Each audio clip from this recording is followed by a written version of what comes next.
Assalamualaikum warahmatullahi wabarakatuh.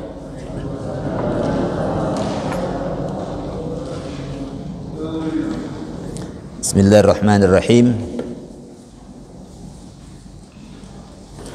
Alhamdulillah wassalatu wassalamu ala Rasulillah wa ala alihi wa sahbihi wa mawala. La hawla wa la quwwata illa billah. Amma ba'du.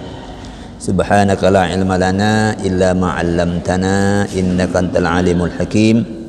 Allahumma arinal haqqa haqqan warzuqna husnat tiba'i wa arinal batila batila warzuqna husnat tinabih. Para jamaah, Bapak Ibu sekalian rahimakumullah. Alhamdulillahirabbil alamin. Kita senantiasa bersyukur kepada Allah Subhanahu wa taala. Nikmat Allah pagi hari ini kita diparingi sehat walafiat, bisa bangun dalam keadaan segar, hidayah iman Islam telah mengantarkan kita untuk hadir di rumahnya, melaksanakan ibadah salat subuh, dan kemudian menyediakan waktu untuk bertahan di rumahnya ini dalam rangka menguatkan kembali pemahaman kita tentang sebagian dari ajaran syariatnya, yang dengan demikian mudah-mudahan ilmu yang kita segarkan itu dapat menyegarkan amalan kita juga sehari-hari. Amin Allahumma amin. Para jamaah, pagi hari ini setelah yang lalu kita mengkaji tentang salat sunnah witir, yang di salat sunnah witir itu ada syariat tentang kunut, maka kita lanjutkan pembicaraan tentang kunut pagi hari ini. Kita kasih tema tentang kenapa Anda kunut. Pada umumnya kita tahu ya, bahwa hukum membaca doa kunut dalam sholat itu adalah perkara yang masih dihiasi oleh beda pendapat para ulama. Itu jelas sekali karena ini sifatnya sehari-hari. Itu bahkan orang dapat mengenali siapa saya, siapa kamu, itu antara lain dari baca doa kunut atau tidak.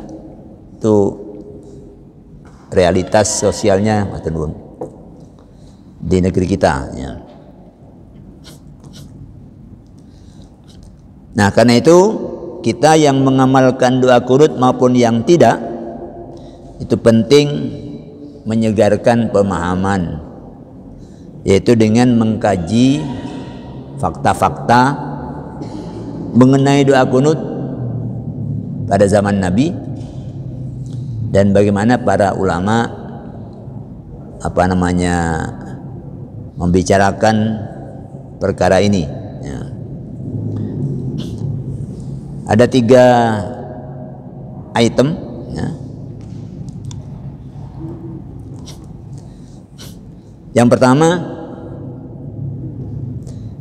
fakta-fakta tentang doa kunut.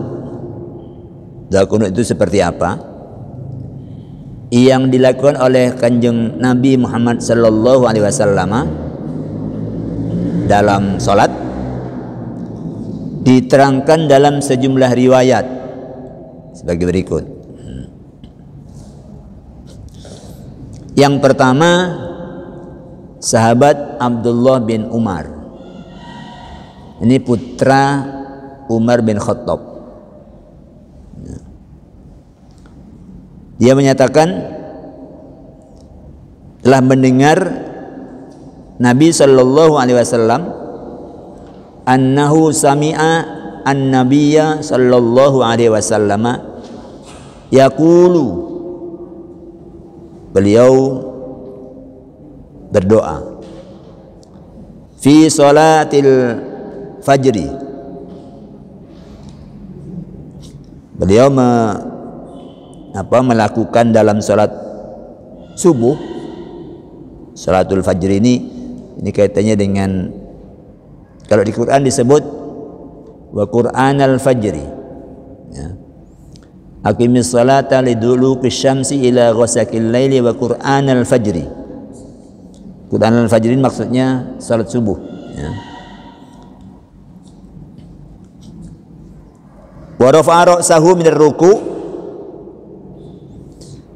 Dalam salat subuh yang beliau kerjakan, belum angkat kepalanya dari ruku'. Qala, kemudian beliau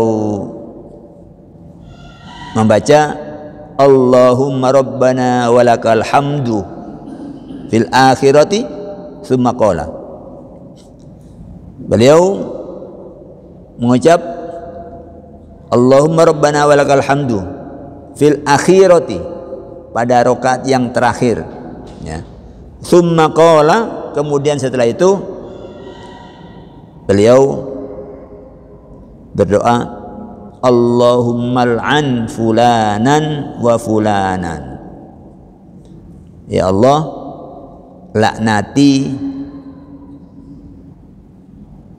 laknatlah fulan dan fulan.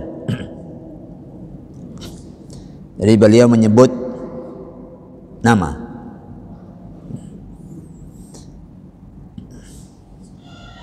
Lalu fa anzalallahu azza wa jalla laisa laka minal amri syai'un aw yatuba alaihim aw yu'adzibahum. Allah menurunkan ayat, ya.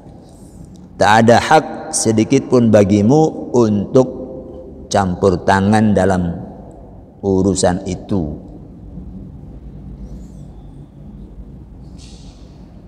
Au yatuba alaihim au yu'adzibahum,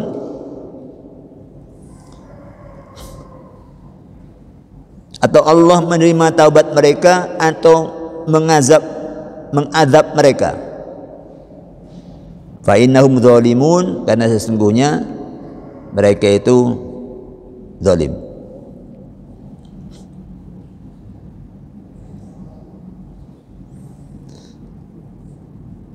Jadi kunut Nabi pernah menyebut, ya Allah laknati fulan dan laknati fulan. Kemudian turun ayat yang itu termaktub dalam surah Ali Imran 1128, itu ayat yang memberikan teguran. Muhammad, kamu tidak punya hak sedikit pun dalam urusan itu. Maksudnya biarkan Allah mau menerima taubat mereka ataukah Allah mau mengadab mereka. Maksudnya kamu jangan turut campur. Nah. Terus siapa yang dimaksud, ya, dengan fulan dan fulan? Itu dalam sanad Hanzalah. Sanad itu rangkaian perawi-perawi yang yang nyambungnya dengan Nabi itu melalui sahabat Hanzalah, ya. Jadi hadis itu sampai ke generasi belakang itu karena ada yang meriwayatkan, ya. Misalnya Imam Bukhari menerima dari ini menerima dari ini menerima dari ini menerima dari ini. Nanti sahabatnya itu Hanzalah. Nah, di dalam sanad Hanzalah disebutkan bahwa yang dilaknat itu adalah Safwan bin Umayyah, Suhail bin Amr, dan Al-Harith bin Hisham. Mereka itulah yang melukai Nabi pada saat perang Uhud. Perang Uhud itu perang yang kedua setelah perang Badar. Perang Badar, kaum muslimin mendapatkan keunggulan. Ya. Satu orang melawan 3 di bulan Ramadan dan menang. Ya.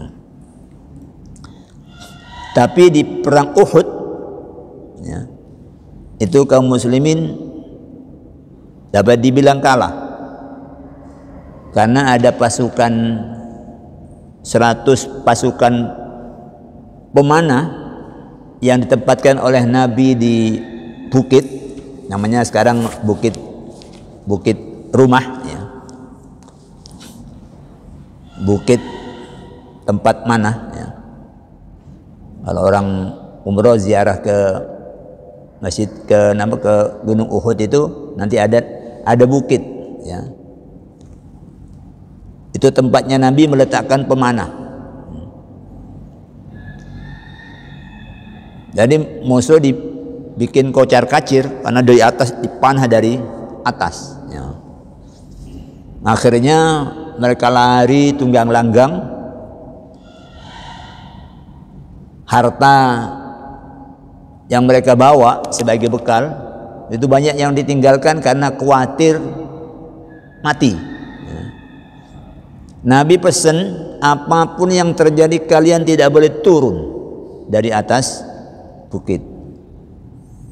Ternyata melihat musuh lari, wah pemanah ini turun karena ada harta yang ditinggalkan. Ya, harta itu banyak kita itu senang, ya. Begini ini turun, ada sayap lain dari pasukan kafir Quraisy yang masuk karena ancaman dari atas sudah nggak ada. Yang atas sudah pada turun ngejar. Nah, itu yang kemudian pasukan kaum muslimin terpojok termasuk Nabi yang kemudian mengalami luka. Ada sejumlah sahabat yang menjadi tameng hidup, mana beliau dihujani dengan serangan, siap mati, pokoknya bisa melindungi kanjeng Nabi. Nah, 3 orang ini termasuk yang menyerang dan Nabi berdoa mudah-mudahan Allah melaknat dia. Tapi oleh Allah ditegur, kamu tidak punya hak Muhammad, mereka itu zalim. Apakah aku menerima taubatnya atau aku mengadabnya, itu urusanku, kamu jangan tercampur. Nabi kemudian berhenti berdoa itu, ya. Yang kedua, riwayat dari Abu Hurairah bahwa Nabi Shallallahu Alaihi Wasallam jika hendak berdoa agar siksa ditimpakan atas seseorang, kata Abu Hurairah, kana idza arada ayyad'u ala ahadin, kalau engkau hendak berdoa untuk agar siksa ditimpakan atas seseorang, au yad'u li ahadin, atau beliau berdoa agar anugerah keselamatan diberikan pada seseorang, qanata ba'dar ruku'. Kalau beliau mau berdoa seperti itu, beliau kemudian kunut sesudah ruku. Farubbama qala, kerap kali beliau melakukan idza qala sami Allahu liman hamidahu Allahumma rabbana lakal hamdu. Kalau beliau sudah mengucapkan tasmi, sudah mengucapkan sami Allahu liman hamidah, Rabbana lakal hamdu, kemudian beliau berdoa, Allahumma anjil Walid bin al-Walid, ya Allah selamatkan Al-Walid bin Walid, wa salamata bin Hisham, dan Salama bin Hisham, wa Ayyash bin Abi Rabi'ah, dan Ayyas bin Abi Rabi'ah. Ini beliau yada'u li ahadin, beliau berdoa untuk keselamatan seseorang. Kalau yad'u ala ahadin itu sebaliknya. Allahumma shdud wat ataka. Ya Allah, keraskan siksamu ala Mudor, terhadap Bani Mudor, terhadap kabilah Mudor.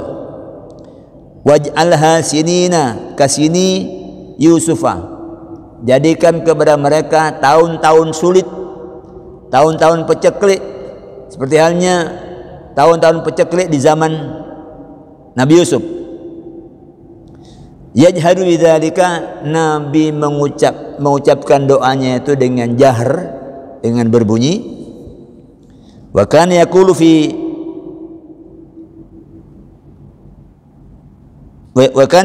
ba'di salatihi fi salatil fajri, dan beliau juga berdoa dalam sebagian salatnya, yaitu salat fajar, Allahumma an fulanan wa fulanan, ya Allah laknati fulan dan si fulan. Li ahya'im minal Arab, beliau menyebut itu juga kampung-kampung Arab. Hatta anzalallah laisa laka minal amri syai'un, sampai Allah turunkan teguran tadi itu. Jadi ini fakta tentang kunut oleh Nabi. Yang ketiga, tadi Nabi menyebut siapa itu? Ada Al-Walid bin Walid. Ini ketiga-tiganya ini orang yang sudah masuk Islam tapi ditahan oleh orang kafir Mekah. Jadi yang namanya Ayyas bin Abi Rabi'ah itu adalah saudara seibu Abu Jahal. Abu Jahal itu paman Nabi. Dia punya saudara seibu. Ibunya satu, bapaknya lain. Ayyas bin Abi Rabi'ah itu ditawan oleh orang kafir Makkah. Kemudian Salamah bin Hisham itu saudara Abu Jahal, bukan saudara seibu. Ini saudaranya Abu Jahal yang sudah lebih dulu masuk Islam, ditahan oleh orang-orang Mekah. Kemudian Al-Walid bin Al-Walid itu saudara Khalid bin Walid yang ditahan di Mekah, tapi kemudian Al-Walid bin Walid ini kemudian berhasil melepaskan diri. Nah, Nabi mendoakan mereka keselamatan buat mereka melalui kunut, melalui kunut subuh. Tapi kemudian ditegur oleh Allah. Yang ketiga, riwayat dari Abdullah bin Abbas bahwa Nabi kunut selama 1 bulan dalam sholat fardu yang 5, ya subuh, ya zuhur, ya asar, ya maghrib dan isya, semuanya beliau kunut. Kalau yang tadi itu cuma kunut di waktu subuh. Ini 5 sholat beliau kunut terus selama 1 bulan. Jadi yang beliau lakukan apabila beliau mengucap tasmi' itu sami Allahu liman hamidah, pada rakaat yang terakhir beliau berdoa. Berdoa agar adab ditimpakan atas kabilah-kabilah dari Bani Sulaim, atas Ri'al. Ri'al ini bagian dari komunitas di Bani Sulaim, atas Zakwan dan Usayyah, dan orang yang ada di belakang beliau mengamini. Wa yu'amminu man khalfahu. Nabi berdoa itu makmumnya mengamini. Seperti Kunut yang dipraktikkan sekarang, imam menjaharkan doanya, makmum mengamini.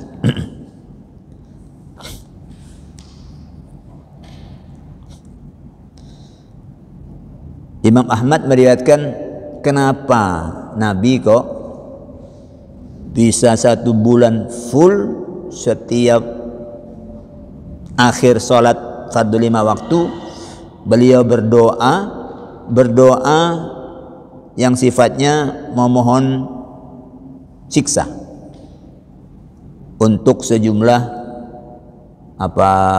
kabilah dari orang-orang Arab. Ternyata itu berkenaan dengan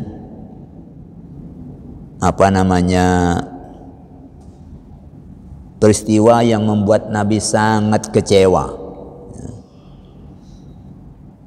Peristiwa itu namanya ada 2, satu itu Ar-Raji, ya, tragedi Ar-Raji, dan yang kedua tragedi Bir Maunah. Bir itu sumur, ya. Bi'run itu sumur. Bir Ali itu sumur, ya. Sumur Ali, ya. Yang sekarang ya dari dulu itu jadi tempat memulai ihram untuk orang yang mau haji atau mau umroh yang datang dari Madinah. Di Bir Ali itu mereka memulai ihram untuk umroh atau ihram untuk haji, ya. Ini ada Bir Maunah. 2 tragedi ini itu menyebabkan sejumlah sahabat yang dikirim Nabi untuk mengajarkan Islam, dan itu diminta, tapi kemudian dibantai. Luar biasa ini. Ini terjadi di tahun keempat Hijriah. Yang hijrah itu dari Makkah ke Madinah itu jumlahnya, ya kata para sejarawan, hanya sekitar 200-an orang aja. Kerja selama 13 tahun hanya sekitar 200-an. Lalu di Madinah mulai banyak orang-orang Madinah yang masuk Islam. Yang tokoh-tokoh ini karena ada permintaan dikirim oleh Nabi untuk mengajarkan Islam, diminta, tapi kemudian dibunuh. Ya. Yang tragedi Al-Raji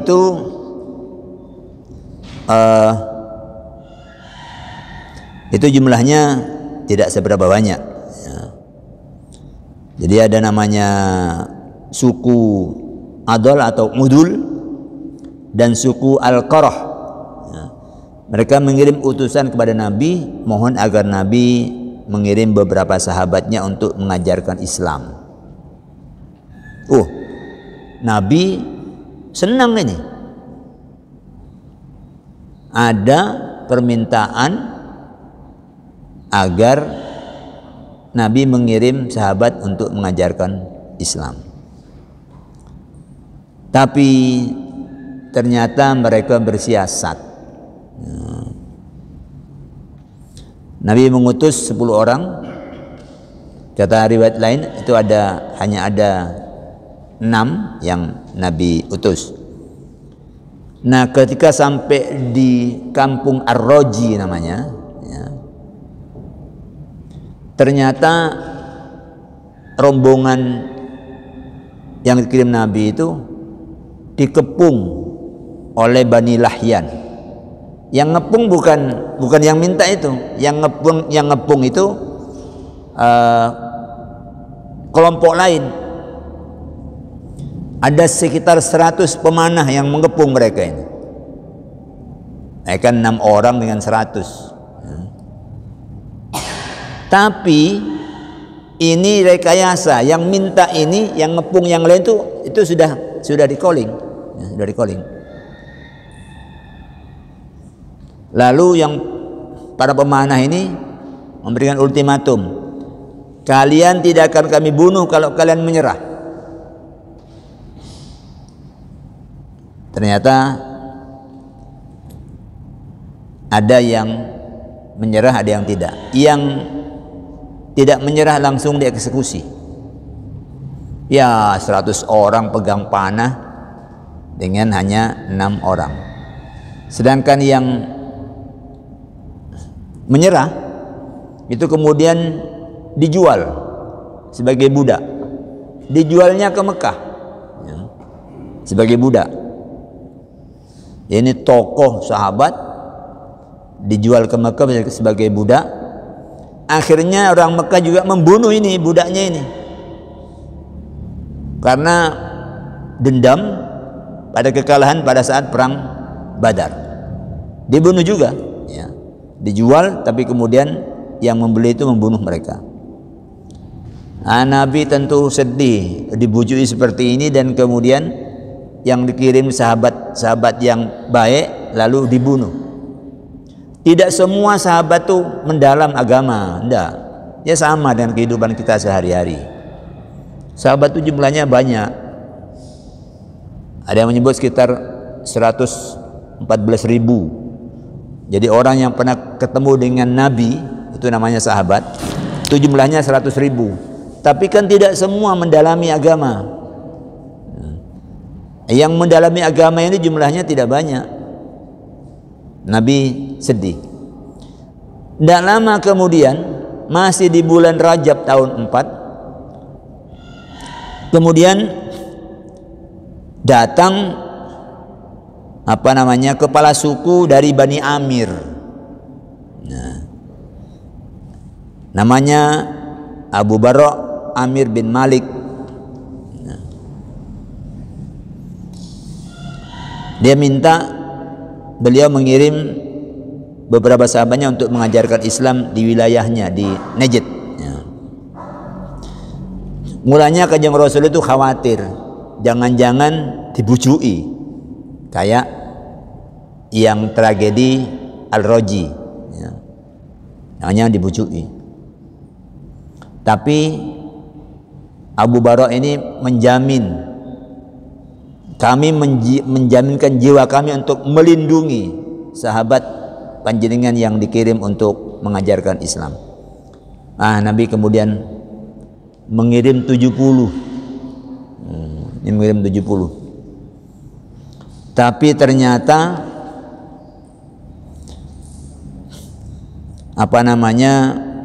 sampai di kawasan Bir Mauna itu 70 orang ini dibantai. Hanya satu yang kemudian selamat dan kembali ke Madinah melapor keadaan itu kepada Nabi. Tapi ini pengkhianatan dari pihak lain. Bukan kepala suku itu yang berkhianat, tapi dia punya kemenakan itu yang membunuh, ya. Menggerakkan orang-orang untuk menghabisi 70 sahabat Nabi ini, yang selamat cuma satu. Kepala suku itu yang merasa dikhianati, tidak mampu melindungi mereka, lalu perintahkan anaknya, namanya Rabi'ah. Anaknya diperintahkan, bunuh itu kemenakanku itu. Namanya Rabi'ah, putranya ini. Dia berusaha membunuh tapi tidak berhasil, hanya berhasil melukai. Ini lari, ya. Yang namanya kemenakan dari kepala suku itu lari, ya. Nah, itu bisa dibayangkan betapa sedihnya Kanjeng Rasul yang dikirim ini, yang Al-Qurra. Al-Qurra itu orang yang, kalau sekarang Qurra itu kan dikenal yang baca Quran. Ini kalau Al-Qurra zaman itu yang pemahamannya terhadap Quran itu mendalam. Nabi sedih, lalu terjadilah ini. Beliau setiap rakaat terakhir salat berdoa agar Allah menimpakan siksa kepada mereka yang berkhianat dan terlibat itu. Baik. Nah, itu fakta, ya. Nabi kemudian berhenti setelah 1 bulan, ya karena teguran itu. Sekarang pertanyaannya,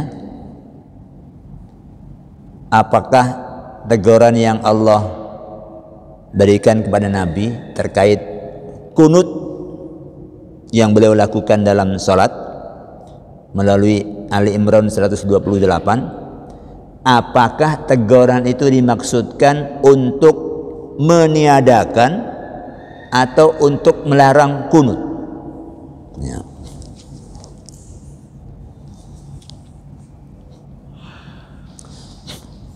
Mari kita pahami, ya, karena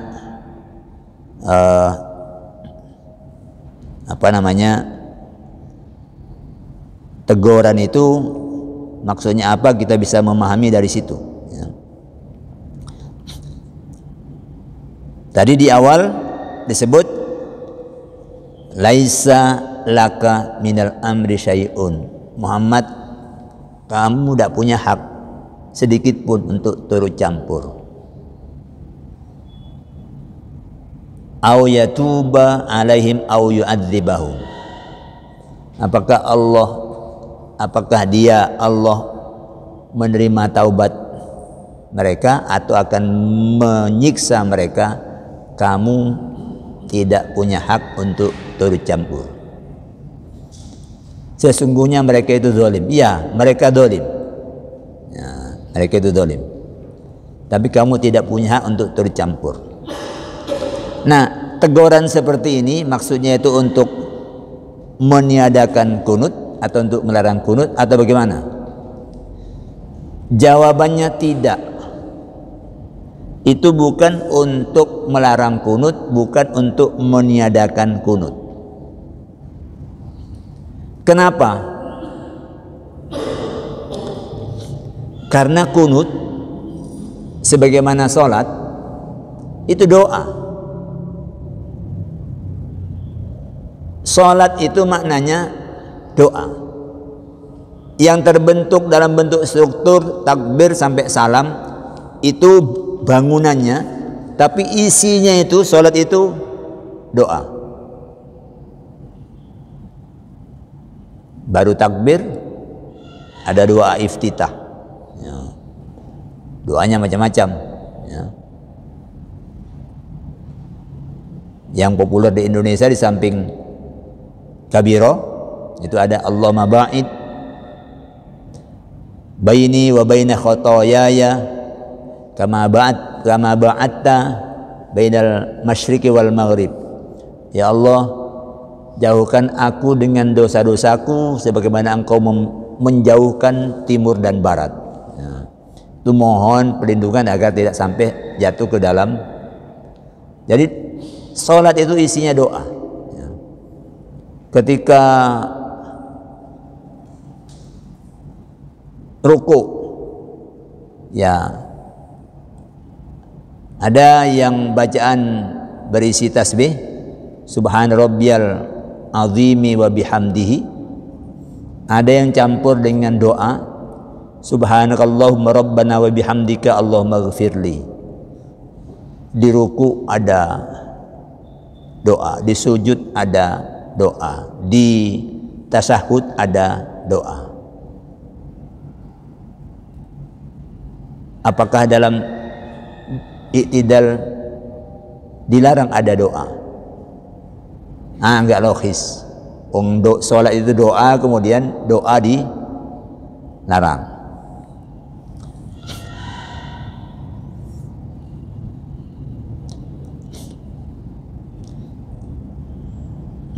Allah tidak mempermasalahkan wadahnya karena itu doa, tapi yang dipermasalahkan adalah isinya.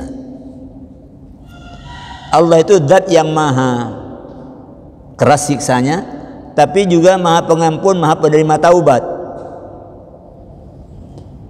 Jadi jangan bayangkan Allah itu siksa-siksa terus. Allah itu ya keras siksanya juga kuat penerimaannya terhadap taubat. Nah, karena Nabi minta jatuhkan siksa, jatuhkan siksa, jatuhkan siksa, itu ditegur. Muhammad, kamu tidak usah ikut-ikut. Itu urusanku. Ya, itu urusanku.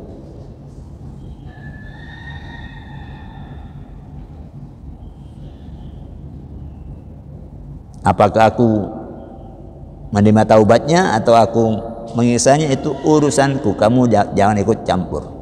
Nanti kalau dibiarkan ini, beliau nanti akan kecewa. Karena ternyata di antara yang berkhianat itu di belakang hari masuk Islam. Yang Nabi inginkan mendapat laknat itu ternyata di belakang hari masuk Islam.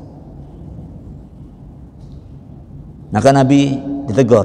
Maksudnya, kamu jangan minta itu. Bukan doanya yang tidak boleh, isi doamu itu loh yang. Bayangkan 1 bulan full. Nah, ini sungguhnya menjadi pelajaran buat kita. Ini yang kemudian disebut dengan kunut nazilah. Kunut nazilah itu kalau terjadi petaka, itu orang Islam biasa kemudian melakukan kunut, zuhur kunut, asar kunut.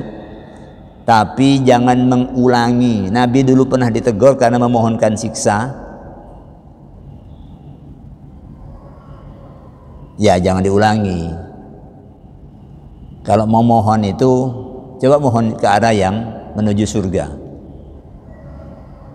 Ya Allah, bangsa mana itu ini memang jahat, kasar, biadab, tapi semua mereka adalah hamba-Mu.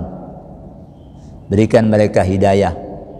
Itu akan lebih baik daripada hancurkan, binasakan, bunuh. Wah, itu Nabi ditegur gara-gara itu. Gara-gara itu.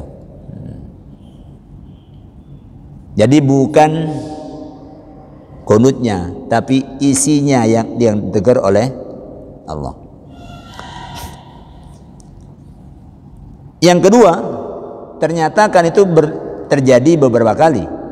Setelah perang Uhud, itu tahun kedua, Nabi doa untuk yang melukai beliau. Kemudian tahun keempat ada lagi, beliau sangat kecewa, beliau berdoa lagi dan ditegur lagi. Berarti bukan kunutnya yang ingin ditiadakan, tapi isi doanya jangan seperti itu. Oh, Nabi itu kalau cuma biasa-biasa di Taif dilempari batu, wah beliau, ya Allah, beri mereka petunjuk. Mereka begitu itu karena tidak tahu. Itu masih belum berat, tapi ini kecewanya luar biasa. Ini Nabi punya pengharapan, ternyata dipujui. 70 hanya tinggal 1. Luar biasa itu. Ya, luar biasa. Beliau tumpahkan dalam doa, tapi oleh Allah, udah kamu jangan minta itu. Itu urusanku. Kamu tidak punya hak sama sekali. Jadi isi doanya yang ditegur oleh Allah. Kemudian yang ketiga, terus bagaimana ulama mazhab 4 melihat kunut? Ulama mazhab 4 itu sependapat,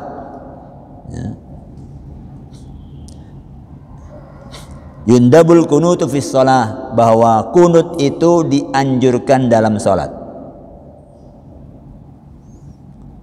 Lakinnal fuqahaa ikhtalafu fi tahdidis shalah allati yaknutu fiha ala ara.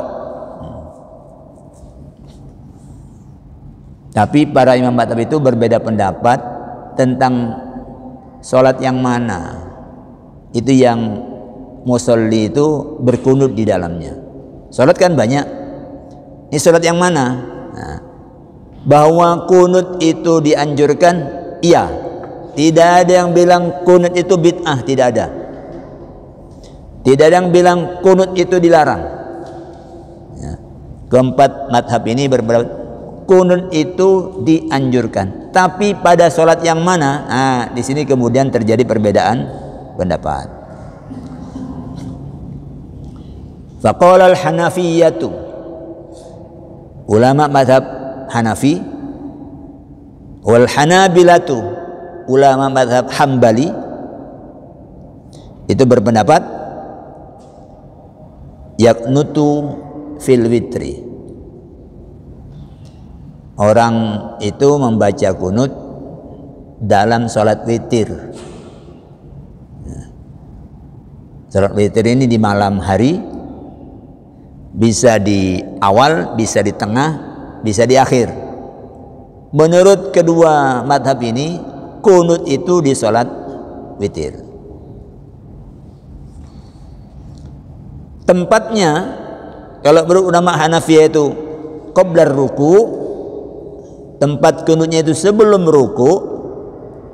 Sedangkan menurut ulama madhab Hambali ba'dar ruku, setelah ruku baru kunut.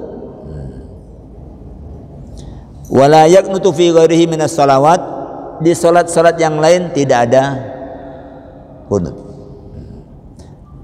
Maksudnya tidak dianjurkan kunut. Tidak dianjurkan kunut.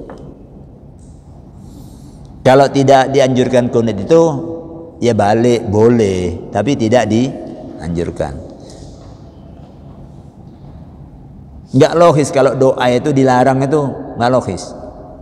Allah perintahkan berdoalah kalian kepadaku, kok kemudian ada doa dilarang. Cuma mereka bicara dianjurkan di mana?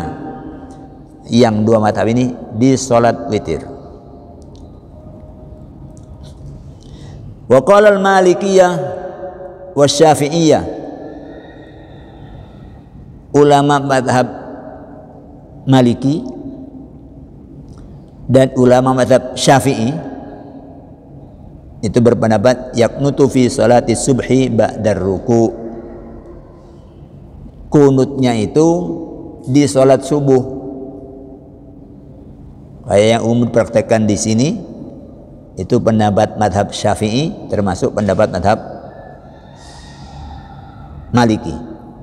Nah, tapi wal afdal indal Malikiyah qablar ruku.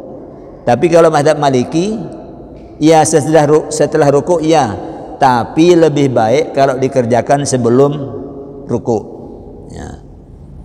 Di kita ini tidak populer, ya, kunut sebelum ruku, karena di sini sebagian besar adalah madhab Syafi'i.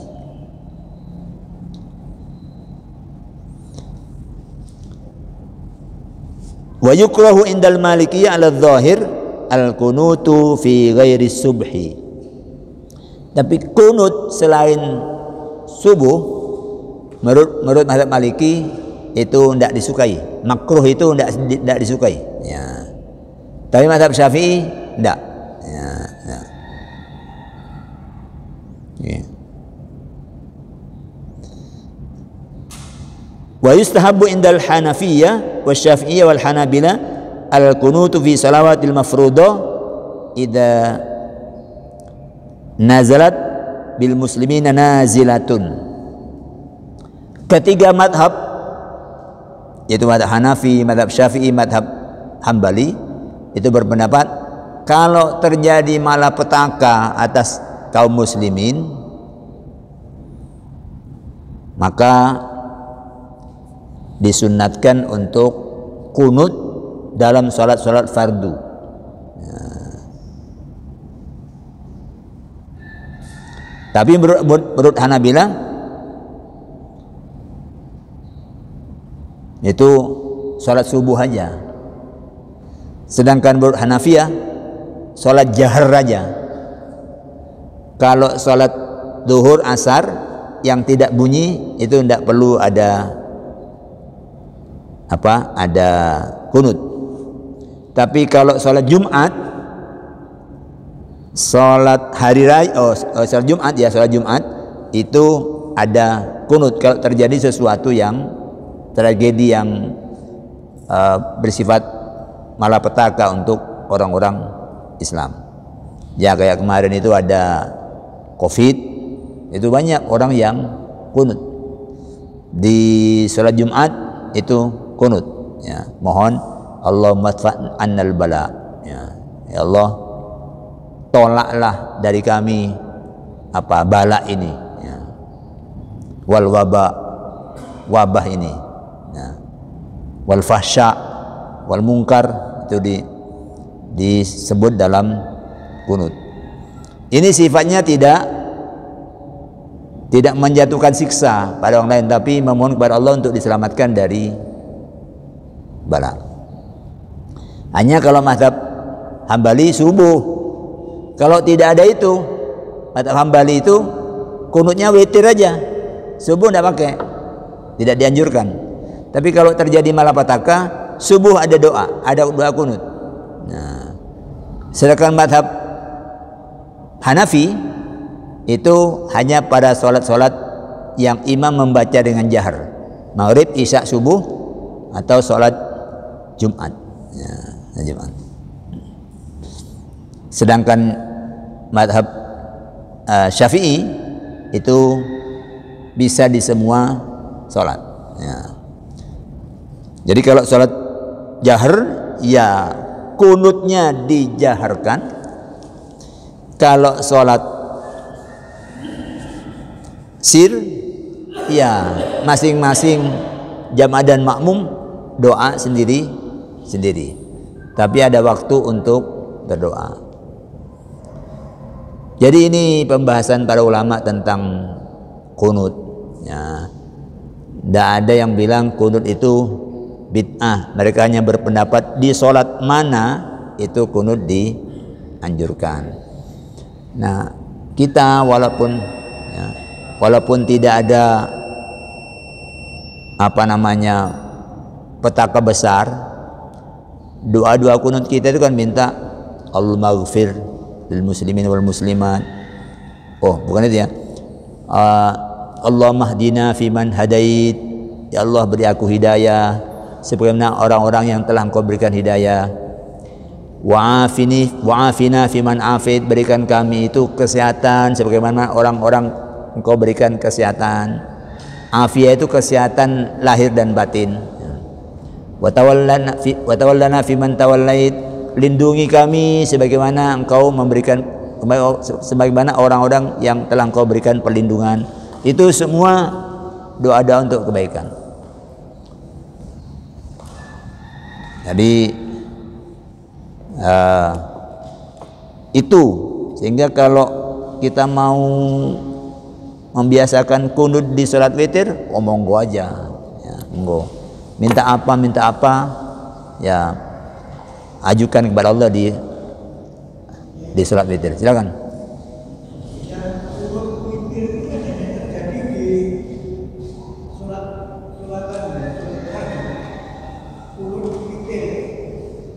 Ya.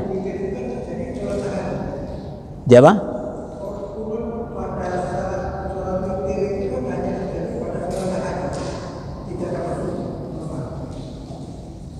Ya.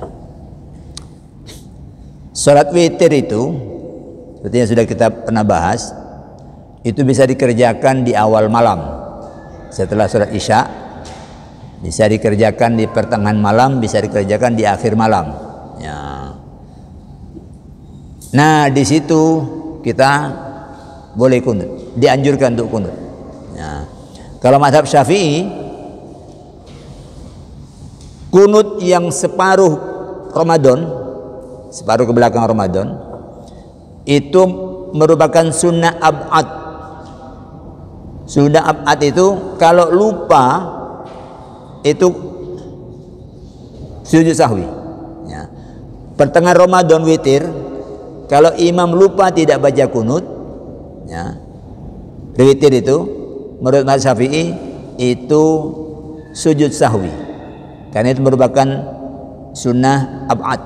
Sunnah ab'ad itu sunnah yang dianggap bagian yang penting dari sholat. Dia bukan fardu, bukan rukun, tapi itu penting sehingga kalau lupa sujud sahwi. Ya, kalau lupa sujud sahwi. Sama dengan kunut subuh. Ya, bagi mazhab Syafi'i itu sunnah ab'ad. Ya. Sunnah ab'ad. Ya. Gitu ya. Jadi witir kapan itu kunutnya itu? Ya witir, mau witir di awal malam, mau witir di pertengahan malam, mau witir di akhir malam, itu di situ dianjurkan kunut. Ya. Cukup nggih? Ada yang lain? Ya. Baik. Ini penting untuk kita pahami karena ada yang menyatakan bid'ah. Ya, bid'ah. Enggak logis kalau doa itu dibilang bid'ah, ya. Wong itu mencerminkan kebutuhan kita kepada Allah kok dibilang bid'ah. Baca Yasin bid'ah. Cari sopong itu baca Quran kok dibilang bid'ah. Zikir bid'ah.